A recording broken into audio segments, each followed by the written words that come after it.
आखिरकार अमेरिका ने भी फ्रांस से सबक ले ही लिया। वो ऐसे कि फ्रांस की कंपनी डसॉल्ट भारत की रिलायंस के साथ मिलकर विमानों के पार्ट्स तैयार करती है और फिर उसे भारत से फ्रांस भेजा जाता है। अब अमेरिका की कंपनी लॉकहीड मार्टिन भी ऐसा ही करने जा रही है। लॉकहीड मार्टिन और टाटा ग्रुप ऑफ इंडिया ने हैदराबाद में टाटा लॉकहीड मार्टिन एरोस्ट्रक्चर लिमिटेड में फाइटर जेट विंग बनाने के लिए एक कॉन्ट्रैक्ट साइन किया है।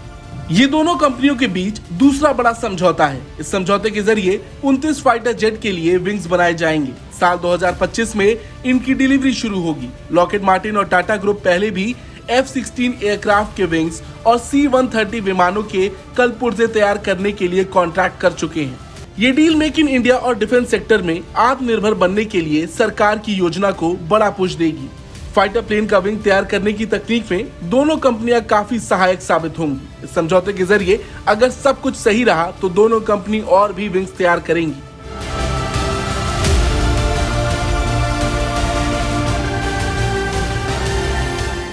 ये जो इंडिया में समझौते के जरिए फाइटर जेट के लिए विंग्स बनाए जाएंगे, उसे अमेरिका तो इस्तेमाल करेगा ही, लेकिन साथ ही नाटो भी उसे यूज करेगा।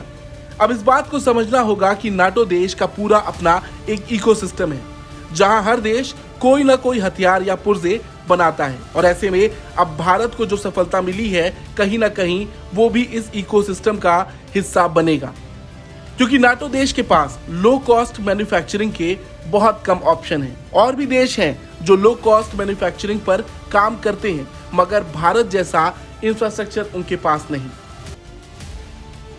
रही बात चीन की, तो उसके ऊपर वो भी रक्षा के क्षेत्र में भरोसा करना किसी भी देश के लिए सबसे बड़ी मूर्खता होगी। हालांकि भारत की इस सफलता से चीन और पाकिस्तान को बड़ा झटका लगेगा, क्योंकि दुनिया की बड़ी से बड़ी डिफेंस कंपनियां आज भारत के साथ काम करना चाहती हैं। वहीं अगर पाकिस्तान को देखा जाए तो आए दिन वो अपनी ही सेना का बजट कम करते नजर आ रहा है। दूसरी तरफ है चीन, जिस पर आज कोई भी देश भरोसा नहीं कर सकता।